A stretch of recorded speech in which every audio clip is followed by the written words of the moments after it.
নমস্কার, খবর সময় বাংলায় আপনাদের স্বাগত। আপনাদের সাথে আমি শুভম। এই মুহূর্তে উপস্থিত রয়েছি উত্তর কন্যায়, শিলিগুড়ির অদূরে। আজ উত্তর কন্যায় উত্তরের 8 জেলার প্রশাসনিক আধিকারিকদের নিয়ে বৈঠকে বসতে চলেছেন রাজ্যের মুখ্যমন্ত্রী মমতা বন্দ্যোপাধ্যায়। এর আগে প্রথম দিন তিনি উত্তরবঙ্গের ব্যবসায়ী যারা রয়েছেন তাদের সাথে বৈঠক করেছেন। গতকাল সরকারি পরিষেবা প্রদান কর্মসূচি ছিল এবং আজ সরকারি আধিকারিক, প্রশাসনিক যারা আধিকারিক রয়েছে তাদেরকে নিয়ে কিন্তু বৈঠকে বসতে চলেছেন রাজ্যের মুখ্যমন্ত্রী মমতা বন্দ্যোপাধ্যায়। এবং ইতিমধ্যে উত্তরের 8 জেলার প্রশাসনিক আধিকারিকেরা কিন্তু ঘটনাস্থলে এসে পৌঁছাচ্ছে। জানিয়ে রাখা প্রয়োজন, দার্জিলিং, জলপাইগুড়ি, আলিপুরদুয়ার এবং কোচবিহার, এই যে 4টি জেলা রয়েছে, সেই 4 জেলার দার্জিলিং, জলপাইগুড়ি, আলিপুরদুয়ার এবং কোচবিহার, এই 4 জেলার প্রশাসনিক আধিকারিকেরা সরাসরি কিন্তু উপস্থিত থাকবেন আজকের এই বৈঠকে। পাশাপাশি কালিম্পং, 2 দিনাজপুর ও মালদার প্রশাসনিক আধিকারিকেরা আজকের এই বৈঠকে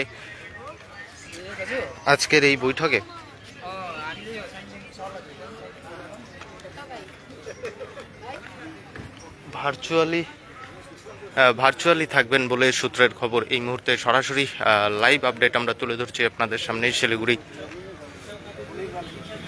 উত্তরকন্যার ঠিক সামনে থেকে শিলিগুড়ি উত্তরকন্যায় আজ প্রশাসনিক বৈঠক সারতে চলেছেন রাজ্যের মুখ্যমন্ত্রী মমতা বন্দ্যোপাধ্যায়।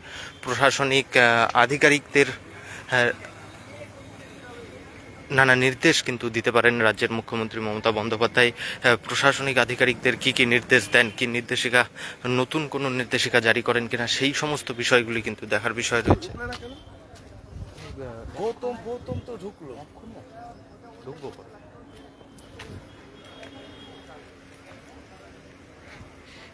এই মুহূর্তে সরাসরি সেই লাইভ আপডেট আমরা তুলে ধরছি আপনাদের সামনে। গোটা উত্তরকন্যার এই রাস্তায় কিন্তু ইতিমধ্যে 144 ধারা জারি করা হয়েছে এবং পাশাপাশি জানিয়ে রাখা প্রয়োজন, গোটা এলাকা কিন্তু পুলিশে 6 লাখ, গোটা এলাকা কিন্তু এই মুহূর্তে বিশাল পুলিশ বাহিনী মোতায়েন রয়েছে যাতে কোনো রকম অপ্রীতিকর ঘটনা না ঘটে। এই মুহূর্তে সরাসরি লাইভ আপডেট আমরা তুলে ধরছি আপনাদের সামনে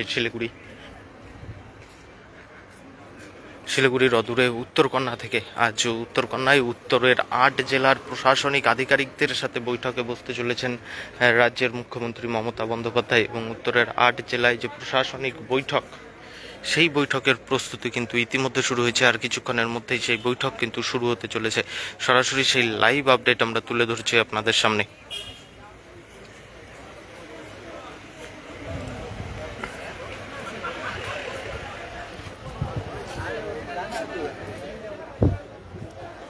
বিশাল পুলিশ বাহিনী মোতায়েন রয়েছে এবং রাজ্যের মুখ্যমন্ত্রী মমতা ব্যানার্জি প্রশাসনিক বৈঠকের পর প্রশাসনিক আধিকারিকদের কি নির্দেশ দেয়, সেই বিষয়গুলি কিন্তু দেখার বিষয় রয়েছে। সেই বিষয়ে আবারও লাইভ আপডেট নিয়ে নিশ্চয়ই জড়িত হব আমরা আপনাদের সাথে। সেই জন্য দেখতে থাকবেন খবর সময়, চোখ রাখবেন খবর সময় বাংলায়।